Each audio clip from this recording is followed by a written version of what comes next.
Assalamualaikum, selamat datang kembali di Guru Gembel Channel. Saya merasa bahwa zaman sekarang orang-orang Islam itu hanya menikmati puing-puing kejayaan masa lalunya saja. Mereka tidak bisa berbangga hati dengan peradaban dan agamanya, tetapi mereka hanya bisa menikmati apa yang dicapai oleh nenek moyang mereka sebagai sesama muslim di zaman lampau. Kita tuh hanya ada di puing-puingnya saja. Kita tuh menerima keruntuhannya saja. Lah, emang sejak kapan orang-orang beragama Islam ini peradabannya runtuh? Banyak yang berspekulasi ini adalah sejak Al-Ma'mun, ada yang mengiranya sejak serangan Mongol, ada yang mengiranya sejak pemerintahan itu bergeser dari wilayah-wilayah Persia ke wilayah-wilayah Turki dan sebagainya, banyak sekali. Tapi dalam pikiran saya sendiri, saya mengira bahwa keruntuhan peradaban Islam ini justru dimulai jauh lebih awal. Sejak kapan? Sejak era pemerintahan para sahabat, yaitu Utsman bin Affan. Utsman bin Affan inilah yang menanam bibit-bibit pertikaian, perpecahan kaum muslimin sampai akhirnya menghancurkan peradaban yang gilang gemilang dan akhirnya kita hanya menikmati sisanya saja. Kok bisa seperti itu? Saya mulai memahaminya dengan kronologi sesederhana ini, Baraya. Jadi gini, ketika Nabi ada dan kemudian menerima wahyu, Nabi segera mengambil inisiatif untuk menjadi seorang pemimpin dan terbentuklah otoritas politik yang namanya negara Madinah. Entah bagaimana ceritanya, Nabi yang bikinnya, Nabi yang mengelolanya, kemudian langsung sampai di titik sangat stabil gitu. Saya pikir sih gak ada pemerintahan yang dia yang mendirikan terus langsung stabil gitu. Saya pikir tuh gak ada, tapi Nabi tuh sampai ada di titik itu. Jadi 10 tahun masa pemerintahan Nabi di Madinah itu semuanya tuh sudah stabil, semuanya tuh sudah baik-baik saja dan tidak ada otoritas yang benar-benar bisa mengganggu otoritas kenabian pada waktu itu. Kuat sekali, luar biasa. Dengan legitimasi juga yang benar-benar bisa ditakar gitu. Tapi setelah Nabi wafat, penggantinya Abu Bakar, ini sebenarnya orang yang taat, orang yang baik, tetapi masa pemerintahannya itu penuh gejolak. Kenapa seperti itu? Ini pun masih dianggap wajar, karena pada waktu itu ada suksesi, yang suksesi itu memastikan kepemimpinan selanjutnya itu tidak memiliki otoritas ilahiyah, tidak memiliki privilege seperti Nabi yang dapat wahyu gitu. Nah, masyarakat Arab pada waktu itu, okelah saya menerima Islam, tapi saya nggak menerima pemerintahan yang tidak didasarkan pada wahyu ilahi gitu. Makanya mulai banyak pemberontakan gitu dan seterusnya. Tetapi semuanya bisa teratasi dan di zaman Umar bin Khattab itu semuanya menjadi jauh lebih baik.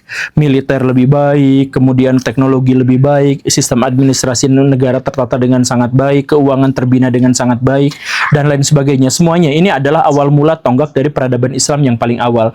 Nah, tetapi di periode selanjutnya, yaitu Utsman bin Affan itu sebenarnya adalah orang yang baik, orang yang ikhlas, orang yang tulus dan mencoba untuk mencari aman dengan melakukan apa yang dilakukan oleh Nabi dan Abu Bakar dan Umar sebenarnya.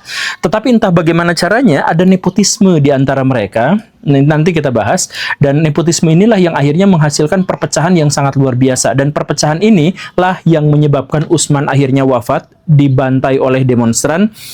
Dan kemudian ini pula lah yang menyebabkan Ali bin Abi Thalib penggantinya itu juga tidak bisa mengalami masa pemerintahan yang tenang. Selalu terjadi perang, bahkan Ali sendiri akhirnya wafat dibacok oleh pemberontak. Setelah itu masa pemerintahan Islam lebih stabil di era dinasti Umayyah, tetapi stabilitas itu harus dibayar dengan bahwa dinasti Umayyah itu sebenarnya telah mendistorsi ajaran agama Islam dan telah menggeser nilai-nilai yang asli ke arah yang lainnya lagi gitu. Nah, jadi stabil iya, tetapi Islam nampaknya tidak seperti di zaman Nabi lagi sejak saat itu. Nah, maka dari itulah di episode ini kita akan bahas pas zaman Utsmannya itu, bagaimana caranya Utsman bisa memiliki bibit-bibit yang akhirnya membuat keruntuhan peradaban Islam itu terasa di abad pertengahan. Simak videonya sampai tuntas, yuk kita mulai.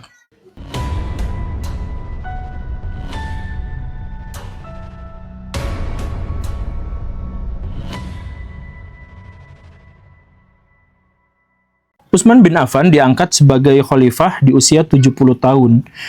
Sudah sangat sepuh pada waktu itu ya, untuk ukuran zamannya beliau sudah sangat sepuh.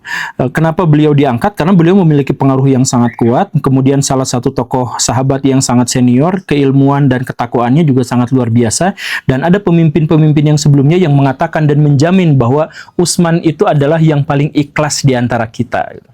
Begitu. Nah, karena itu beliau terpilih, dan ketika terpilih di usia 70 tahun, Utsman juga sebenarnya berusaha sekuat tenaga untuk bisa menjadi orang yang baik, tetap menjaga ketakwaannya, dan tetap memelihara tradisi apa yang pernah dilakukan oleh Nabi, para sahabatnya, termasuk Abu Bakar dan Umar. Beliau ikuti semuanya gitu.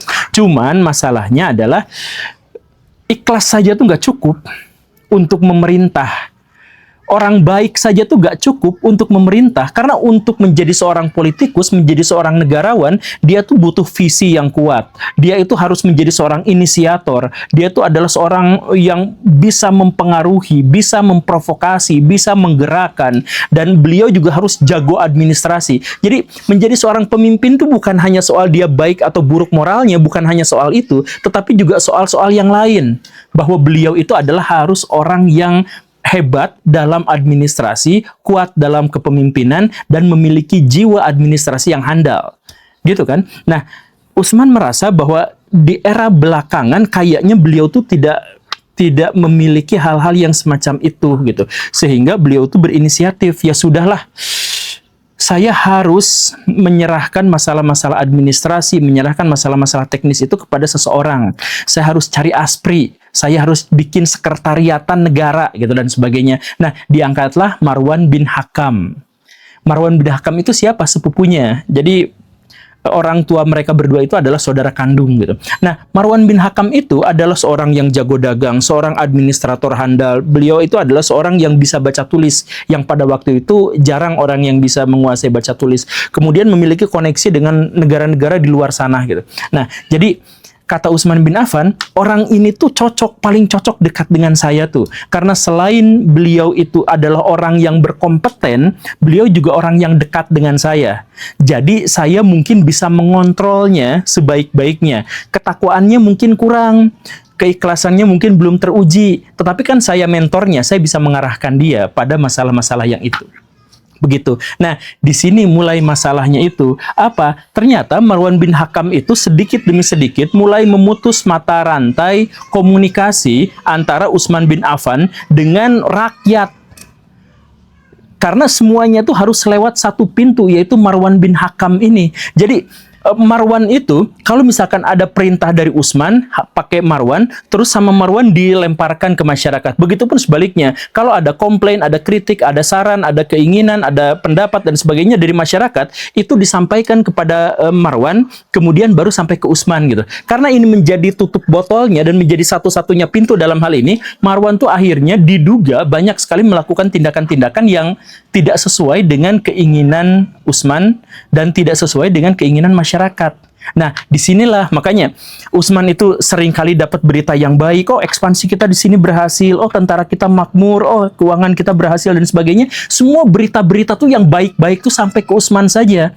Sedangkan berita-berita yang buruknya tidak sampai. Dan akhirnya apa? Utsman ketika berpidato kepada masyarakat, lihat negara kita maju, lihat negara kita makmur, alhamdulillah. Ini kerabat-kerabat saya juga kaya-kaya semua, yang menunjukkan bahwa ekonomi kita tuh sekarang semuanya membaik dan sebagainya. Ini rakyat di bawah kebingungan.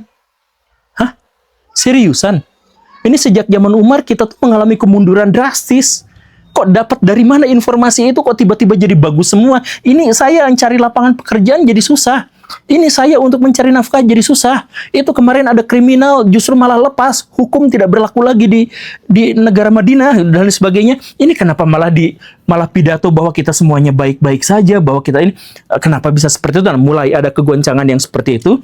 Dan yang lebih nyeseknya lagi adalah pejabat-pejabat yang soleh, yang baik, yang sahabat senior Nabi juga, yang dulu diangkat oleh Umar bin Khattab juga, itu banyak yang dipecatin dan diganti oleh kerabat-kerabatnya Marwan.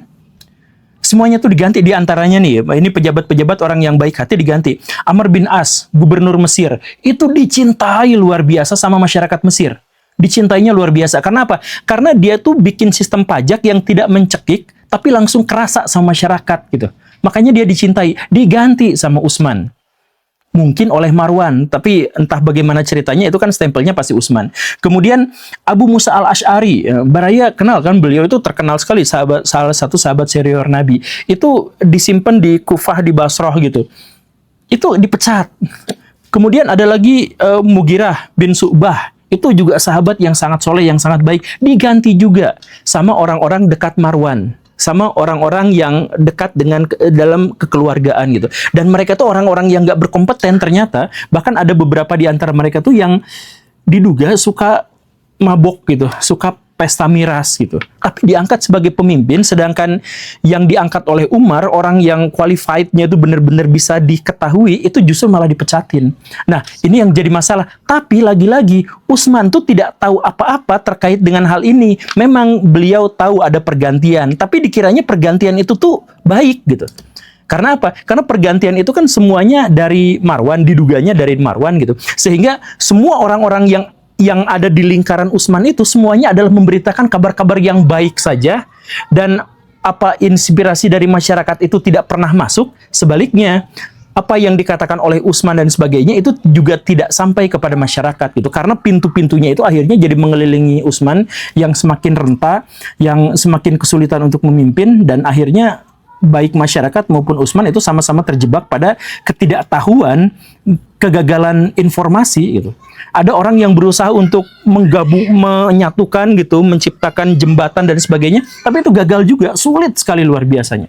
Nah, akhirnya apa? Akhirnya orang-orang dari Mesir, orang-orang dari Kufah, orang dari Basrah, dari mana-mana itu akhirnya datang demo ke Madinah, menuntut, ini Utsman kenapa? Ini orang-orang ini tuh orang yang kami cintai. Mereka itu adalah pemimpin yang sangat baik. Mereka miskin bersama kami. Setelah kami kaya, baru mereka juga mau menikmati kekayaan. Mereka itu jujur, mereka itu soleh, mereka itu ikhlas. Mereka tuh memberikan semuanya buat kami. Nah, terus kenapa diganti sama orang yang gak becus kayak gini? Nah, itu di demo pada waktu itu tuh cukup banyak sebenarnya pada waktu itu. Nah, Utsman pada waktu itu bingung lah. Oh, ternyata mereka tuh jahat ya. Ternyata mereka tuh nggak kompeten ya, ternyata mereka tuh nggak benar. Baru tahu pada waktu itu, baru tahu. Kemudian Utsman mengatakan, ya sudah kalau memang seperti itu, silakan pulang ke kota masing-masing, ke kampung masing-masing, silakan. Nanti saya akan rapat darurat di negara ini dan kita akan coba cari jalan keluarnya, begitu ya. Oke, kami pulang. Nah, pas pulang itu tiba-tiba, nah ini ada masalah berikutnya lagi. Ini diduga Marwan bikin surat pakai stempel Utsman. Surat itu dikirimkan ke polisi militer, ke tentara yang ada di Mesir, di Kufah, di Basrah. Kirimin ke sana. Tulisannya itu adalah, ini ada orang-orang yang melakukan pemberontakan kepada Madinah. Tolong begitu mereka pulang sampai ke kota kalian itu, bantai mereka semua, bunuh mereka semua. Ada surat itu, stempelnya Utsman bin Affan. Saya mikir gak mungkin juga Utsman untuk memerintahkan itu gitu. Gak mungkin Utsman seperti itu. Karena beliau tuh tipe-tipe yang lembut gitu. Tipe orang yang agak penakut, agak ya orang-orang yang seperti itulah ya, yang inferior sebenarnya gitu ya. Nah, jadi kayaknya beliau tuh nggak mungkin nulis surat seperti itu. Yang jago nulis itu kan Marwan. Nah, ini yang kecurigaan para sejarawan itu, jangan-jangan ini adalah tulisan Marwan, tapi dicapnya adalah cap Utsman. Dikirimin itu semua para pemberontak itu bantai begitu dia sampai. Nah, masalahnya adalah salah satu dari utusan itu dicegat di jalan, ketangkep. Suratnya dibaca sama para demonstran. Di antaranya adalah putra Abu Bakar, Muhammad bin Abu Bakar. Loh, ini kita kalau misalkan balik lagi ke negara kita langsung dibantai. Ya udah, kita balik lagi ke Madinah, kemudian kita tuntut ini surat macam apa. Terjadi demo yang kedua, dan demo yang kedua itu menjadi jauh lebih chaos, jauh lebih rusuh, karena ya ada suratnya itu. Dan dalam kekacauan seperti itulah akhirnya Utsman bin Affan meninggal dunia karena dibacok, tapi oleh orang yang tidak diketahui. Pokoknya gara-gara kerumunan itu, pokoknya gara-gara kekeosan, kekacauan itu, hancur semuanya. Dan kekeosan itu juga tidak berakhir sampai masa Ali dan sebagainya. Jadi kalau Baraya melihat sejarah, ada di dunia Islam itu ada Sunni, ada Syiah, khususnya ya ada Sunni, ada Syiah, ada Khawarij. Itu tuh gara-garanya persengketaan di masa pemerintahan Utsman itu yang akhirnya berkembang. Jadi kalau orang-orang Syiah misalkan membenci Umar, Utsman dan sebagainya, ya sebenarnya mereka tuh salah paham gitu. Salah paham gara-gara mereka mengambil salah satu kacamata, salah satu perspektif yang bahwa Utsman itu jahat bla bla bla bla bla. Setelah itu mereka sepanjang sejarah itu dibesar-besarkan gitu, riwayatnya ditambah-tambahkan dan lain sebagainya gitu. Yang Sunni juga sebenarnya akhirnya awalnya santuy-santuy aja, tapi melihat Syiah bergerak ke arah radikal, banyak di antara orang-orang Sunni juga yang akhirnya jadi radikal, melawan arus deras dengan arus deras yang lain, melawan monster dengan monster yang lain gitu. Jadi radikalisme dilawan dengan radikalisme, tapi intinya adalah akhirnya peradaban Islam itu tidak bisa hidup dalam ketentraman, tidak bisa hidup dengan kenyamanan karena ada sedikit isu saja perang, ada sedikit isu saja perang dan seterusnya. Bahkan sampai sekarang, Baraya di luar sana tuh ada ustadz yang baik hati, yang soleh, yang tulus, yang ikhlas, baik hati, pokoknya dia nggak bikin masalah apa-apalah. Tapi hanya gara-gara dia mengatakan bahwa Allah duduk di atas arasy, itu tuh bisa jadi sengketa, pengajiannya itu bisa dibubarkan hanya dengan kata-kata seperti itu.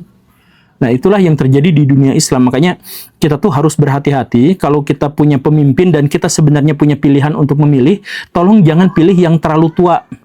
Atau kalaupun memilih yang tua, jangan yang benar-benar bermental tua. Karena itu tuh berbahaya. Kalau misalkan dia merasa bahwa dirinya tua, dia akan mengelilingi dirinya sendiri itu dengan ajudan-ajudan, dengan orang-orang yang menyaring informasi dari luar ke dalam, ketahan, dan begitu pun sebaliknya. Kalau sudah ada di tahapan itu berbahaya untuk dirinya sendiri dan untuk rakyat yang dipimpinnya. Terima kasih karena sudah menyimak. Saya Guru Gembul. Assalamualaikum warahmatullahi wabarakatuh.